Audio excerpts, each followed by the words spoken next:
Dalam rangka ajang kualifikasi Prapora 2025, yang diselenggarakan di Kabupaten Simelu sebagai tuan rumah, diikuti oleh 11 kabupaten kota di Aceh, telah dibuka pada hari Sabtu tanggal 29 Januari tahun 2025. Kegiatan ajang kualifikasi Prapora 2025, sudah berlangsung selama 2 hari, hingga hari ini masuk pada hari ketiga, di lokasi perairan Teluk Sinabang Pelabuhan Kargo Lama.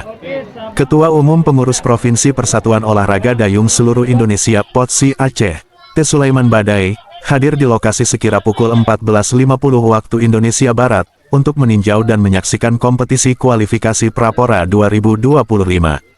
Pada kesempatan itu, Ketum Pemprov POTSI Aceh mengatakan, venue yang dijadikan sebagai lokasi lomba dayung sangat indah dan bagus, cocok untuk ajang Prapora yang sedang dijalani saat ini. Berjalan dengan lancar, sebut T. Sulaiman Badai, Selasa, tanggal 1 Juli tahun 2025. Selain itu, beliau juga menuturkan, Simelu juga bisa ditetapkan sebagai tuan rumah Pora ke depannya, setelah pelaksanaan Pora di Aceh Jaya 2026.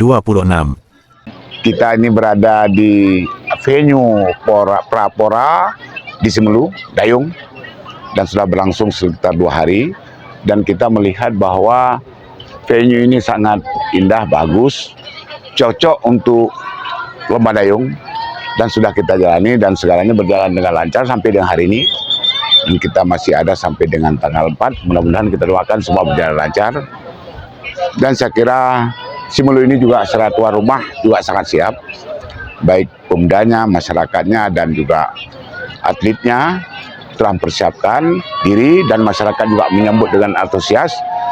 Dan bila memang ini bisa berjalan dengan baik secara ke depan, baik itu venue-nya dipersiapkan dengan baik, masyarakatnya juga menyambut lebih antusias lagi, dan pemerintahnya juga punya attention yang kuat, saya kira sangat cocok untuk Pora setelah Aceh Jaya ditetapkan ya di Simelu ini. Pelaksanaan kualifikasi Prapora pada cabang olahraga dayung, direncanakan akan berakhir sampai dengan tanggal 4 Juli tahun 2025, semoga dapat berjalan dengan lancar dan tuntas. Demikian sekilas info MNTV Jurnalis.